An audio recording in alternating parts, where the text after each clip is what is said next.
Hello friends, welcome to my YouTube channel Dr. Dossier. Today we will discuss about the sterilization and disinfection. This is very important topic. So let's start. Hello friends, today we will discuss about the sterilization. So sterilization क्या होता है? Basic में पढ़ते हैं. Sterilization is a process that destroy or eliminates all form of microbial life and is done by physical or chemical methods. Sterilization, it makes a surface free from bacteria. किसी भी surface को bacteria and micro organism से free करना. Either में भी vegetative form and spore form, कोई भी form हो सकती है, वेजिटेटिव हो या स्पोर फॉर्म हो, उसे बैक्टीरिया फ्री करना ही स्टेरिलाइजेशन कहलाता है. Next topic, disinfection is a process that eliminates many or all pathogenic microorganism except bacterial spores. It means disinfection होता क्या है? तो बेसिकली इसका मतलब क्या है? Which eliminates many or more all pathogenic microorganisms but except spores. So इसकी definition पढ़ते हैं. Destroy, disinfection क्या लिखा है? Destroy the microorganism but in this only vegetative form damage. Spore form survive. अब वेजिटेटिव फॉर्म क्या है? फॉर्म क्या है? Which continue grow and which continue grow का मतलब क्या हुआ यहाँ पे? जो कि रिप्रोडक्शन करते हुए अपने आप को ग्रो करता रहता है, खत्म नहीं होते वो. स्पोर्स क्या होते हैं? Spore form micro organism which present in the latent phase. Which present in the latent phase का मतलब क्या है? जो कि ग्रो करेगा only in their suitable condition. जब उसको वैसी कंडीशन मिलेगी तभी वो ग्रो करेगा, अदरवाइज नहीं करेगा. ठीक है. अब क्या कह रहा है? नेक्स्ट आता है types of infection, types of disinfection. Types of disinfection, first one is concurrent disinfection is the application of disinfecting measures as soon as possible after the discharge of infectious fluid and product during hospital stay of patient. For example, feces, urine, sputum, etc. It means कि admit है और वहाँ पर उसने, मान लीजिए उसने stool pass कर दिया, यूरिन पास कर दिया, तो एज सुन एज पॉसिबल हमें उसे डिसइंफेक्ट करना ही पड़ेगा. इन्फेक्ट करना ही करना है. इसका एम क्या है? It concurrent disinfection aims to prevent the spread of infection. Okay. Next one is terminal. Terminal क्या होता है? Disinfection applied after the patient has been discharge from an illness और hospital. For example patient linen, bedding etcetera. मतलब कि patient, concurrent में क्या था कि पेशेंट एडमिट था हॉस्पिटल में, तब हमें उसका डिसइंफेक्ट करना था अगर कोई स्टूल यूरिन पास कर रहा है. बट टर्मिनल में क्या है कि पेशेंट डिस्चार्ज हो गया है एंड उसके बाद क्या हो रहा है, उसकी जो पेशेंट लीनेन, बेडिंग, इन सब का जो हमें disinfect. Next topic is classification and methods of sterilization. It is classified into two types, two class, physical and chemical. Physical, thermal methods. For thermal methods again divided into two parts, that is dry and moist. Thermal method also known as heat method. Okay. Second one is radiation method. Third one filtration method. Chemicals, alcohol, phenol, aldehydes, ethylene oxide and halogen H2O2. Okay. First topic. अब हम इसे deep में पढ़ेंगे one by one. Thermal और heat methods again divided into two types, dry and heat, dry and moist method. So dry method, first one is dry. Dry, it means it denatures the protein of microbes and bacteria. And second, oxidative damage. First, इसके अंदर के भी types हैं dry method में. सबसे पहला red heat, inoculated wire and loop. इतना heat देना है कि वो, जैसे कि हम किसी भी आयरन को, लोहे को हीट देते हैं तो वो एकदम रेड कलर में दिखने लगता है. तो उसी तरीके से इनोकुलेटिंग वायर एंड लूप, इतना ज़्यादा गर्म करना है जैसे उसका रेड कलर दिखने लगे. Tip of forceps and scalpels, इसके लिए भी रेड हीट. नेक्स्ट आता है flaming. Second one flaming instrument pass through the flaming. For example glass slide and scalpels, जिससे फ्लेमिंग से हमें पास करना है. Incineration quantity of hospital waste reduces in the amount 80 to 85% by the burning process. मतलब कि ash बना देना है हमें उसे. This is done by the incinerator. Okay. So incineration क्या होता है कि हॉस्पिटल जो वेस्ट निकलता है उसको हमें 80 से 85% वेस्ट को हम क्या कर देते हैं, बर्न कर देते हैं. And that process is known as incineration. Okay. It is done by the incinerator. So incineration have two chambers, primary, secondary.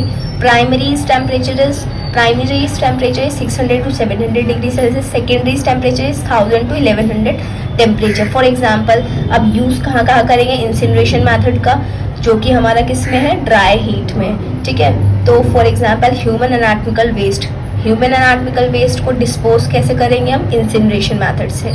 ठीक है, second one soil dressing, bedding, linen. ठीक है, उसके बाद आता है cytotoxic drug and expired drug. Next hot air oven. Hot air oven is invented by Louis Pasteur, and Louis Pasteur also invented the germ theory. We all know that, okay? Father of modern Pasteur. Okay, so hot air oven के अंदर क्या है कि 180 degree Celsius temperature जब देंगे तो 30 minutes में हो जाएगा. 170 डिग्री सेल्सियस टेम्परेचर में 60 मिनट, 160 डिग्री सेल्सियस टेम्परेचर में 2 आवर. मतलब कि देख रहे हो आप कि अगर टेम्परेचर कम होगा तो टाइम ड्यूरेशन ज़्यादा होगा. Okay, next first choice of sterilization of glass product. Next आता है यूजेस. यूजेस के अंदर क्या आ रहा है, glassware, glass slide, metallic, sharp and non sharp, scalpels, forceps, scissor, cotton swab, dressing material, chemical, jelly, powder. Next one is moist heat. Moist heat most effective method for sterilization, that is physical sterilization. ठीक है, physical method. And protein denaturation plus bacteria protein coagulation. आता है हमारा pasteurisation. Pasteurisation क्या होता है, कोई भी आपने दूध का पैकेट देखा होगा उसके ऊपर लिखा रहता है पास्चराइज. सो मिल्क पे, जूसेस पे, ठीक है, तो इनके अंदर कोई भी एडिटिव्स नहीं होते हैं. पास्चराइजेशन क्या होता है, किसी भी जैसे कि मिल्क है, मिल्क को इतना ज़्यादा बॉईल करो, 100 डिग्री सेल्सियस बॉईल करा एंड रैपिडली उसे हमने कूल करने के लिए, चिल करने के लिए रख दिया. ठीक है, तुरंत रख दो. इसके लिए भी पास्चराइजेशन के भी दो, पहली चीज़ बॉईल करा, उसके बाद रैपिडली उसे चिल करना है हमें. तो ये क्यों कर रहे हैं, ताकि उसके जो माइक्रो ऑर्गेनिज्म हैं, पैथोजेंस हैं, वो क्या हो जाए, किल देम. ठीक है, इसके अंदर pasteurization divide into 3 types, holder method, flash method और थर्ड. सो इसे बस इंट्रो. नेक्स्ट आता है बॉइलिंग. बॉइलिंग के अंदर क्या कहते हैं, टेम्परेचर देंगे 100 डिग्री सेल्सियस टेम्परेचर, 30 मिनट, किसी बुक में 30 मिनट लिखा है, किसी में 10 मिनट्स लिखा है. सो पढ़ते हैं. तो boiling temperature 100 degree Celsius to 100 degree Celsius 10 minutes तक देंगे. नेवर बॉइल शार्प इंस्ट्रूमेंट, अब they may be blunt. Sharp instruments को कभी भी बॉईल नहीं करना चाहिए, क्योंकि वो क्या हो जाता है, ब्लंट हो जाता है. दैट इज, बट बॉइलिंग के लिए क्या क्या यूज़ करता है, bedding, bedpan, but directly कभी भी किसी को बॉइलिंग के लिए नहीं यूज़ करते हैं. For example bed pan. अब बेड पैन किसी पेशेंट का यूज़ हुआ है, अब उसे डायरेक्ट बॉइलिंग में नहीं डालेंगे. ठीक है, उसको पहले क्लीन करेंगे, उसके बाद बॉइलिंग के लिए प्रोसेस के लिए करेंगे. Next one is autoclave. Autoclave क्या है, most effective reliable method of sterilization. Steam range 121 to 134 degree Celsius. Pressure कितना है, 20 pounds per square. Uses surgical instrument, syringes, needles, surgical gown, swabs, glass utensils. Note, पर किसको नहीं देते हम autoclave में, rubber, plastic equipment damage by high temperature. Radiation have 2 types, ionizing, non ionizing. Ionizing is a gamma radiation, more penetrating power और sporicidal. Next आता है non ionizing, UV rays, bactericidal. ठीक है, filtration sterilization. Standard bacteria filter 0.2 to 0.45 micron. Most commonly used for heat sensitive. It does not destroy but removes microorganisms. Uses for heat sensitive injection, ophthalmic solution and biological products. So filtration में आता है हमारा use कहाँ करेंगे, biological products है, all we know, जैसे कि human, east, blood, ये सब किस में आते हैं, बायोलॉजिकल प्रोडक्ट्स. नेक्स्ट आता है एंटीसेप्टिक. एंटीसेप्टिक क्या होता है, arrange the growth of bacteria. क्या करता है ये, बैक्टीरिया की ग्रोथ को रोक देता है. असेप्सिस क्या होता है, prevent the microorganism from reaching the up to protected area. कहीं भी हमने क्या कर दिया है, वहाँ पर स्पिरिट लगा दिया, अल्कोहल स्पिरिट लगा के उसे प्रोटेक्ट कर दिए, तो वहाँ पे उस एरिया पे जो चीज़ हमने क्लीन करी है वहाँ पर वो एसेप्सिस, वहाँ पे माइक्रो ऑर्गेनिज्म का ना आना, ये क्या कहलाता है, asepsis. Prevent the micro organism from reaching up to protected area. Sanitizer, reduce the number of micro organism. Next आता है chemical methods of disinfection. Chemical methods क्या है, next first one is alcohol. Alcohol क्या होता है, most commonly use सबसे ज़्यादा जो यूज़ होता है केमिकल्स में वो अल्कोहल्स है. दो सॉल्यूशंस है, कौन सा है, ethyl alcohol and isopropyl alcohol. Ethyl alcohol का यूज़ कहाँ करते हैं, इथाइल अल्कोहल का यूज़ बहुत इजी है, बहुत इंपॉर्टेंट है, वो है अल्कोहल स्प्रिट में। अल्कोहल स्प्रिट में 70% जो यूज होता है उसे कहते हैं इथाइल अल्कोहल। कौन सा अल्कोहल होता है अल्कोहल स्प्रिट में, ethyl alcohol. And iso alcohol spirit का यूज़ कहाँ होता है, एंटीसेप्टिक एंड स्किन डिसइंफेक्शन में। एंड आइसोप्रोपाइल अल्कोहल का यूज़ कहाँ होता है, कैटगट स्यूचर प्रिजर्वेटिव, थर्मामीटर को क्लीन करने में, स्विचर्स को प्रिजर्वेटिव में रखने के लिए इनका आइसोप्रोपाइल का यूज होता है। एल्डिहाइड, एल्डिहाइड होता क्या है, alkylating agent which damage DNA. Solution क्या होता है इसके अंदर, फॉर्मलिन और फॉर्मल्डिहाइड।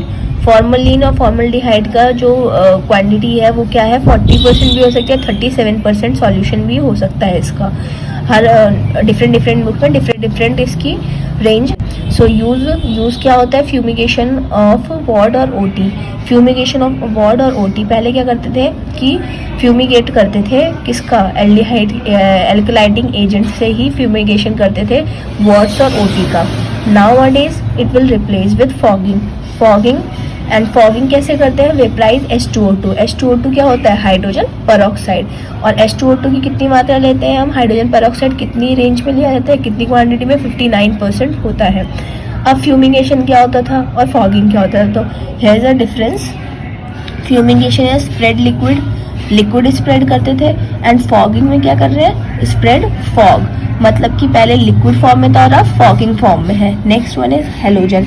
हेलोजन क्या है, क्लोरीन कंपाउंड। क्लोरीन कंपाउंड क्या होता है, क्लोरीन टैबलेट वाटर डिसइंफेक्शन, ठीक है। एंड सोडियम हाइपोक्लोराइड भी है इसके अंदर, जो कि किस में यूज होता है, हाउस होल्ड ब्लीच में। Most commonly use in the hospital and infect spill. अगर स्पिल हमारा कितना है, more than 10 ml, then we will use 1:100. Spill less than 10 ml, 1:10. Iodine component में 2 कंपोनेंट्स हैं जो कि बहुत ही कॉमनली है and it's very important, povidone iodine, Betadine जिसे कहते हैं, एंड टिंचर आयोडीन, ठीक है। Next one is ETO, ethylene oxide. Ethylene oxide क्या होती है, फ्लेमेबल गैस होती है, टेम्परेचर 50 to 60 डिग्री सेल्सियस। इसके अंदर क्या कह रहा है, ETO जो इथाइलिन ऑक्साइड है 91% प्लस कार्बन डाइऑक्साइड इसके अंदर 9% यूज करना चाहिए हमेशा, और हाई लेवल डिसइंफेक्शन में यूज किया जाता है। का यूज कहाँ करेंगे, तो हीट सेंसिटिव ऑब्जेक्ट, ठीक है, हार्ट लंग्स मशीन, जितने भी ऑब्जेक्ट्स हैं जो कि हीट से सेंसिटिव होंगे उनमें हम इन केमिकल मेथड्स का यूज़ करेंगे। हार्ट लंग मशीन के अंदर हम केमिकल्स मेथड का यूज़ करेंगे, डेंटल इक्विपमेंट के अंदर, all complex machine and all rubber and plastics के लिए, ठीक है। Okay, thank you for watching.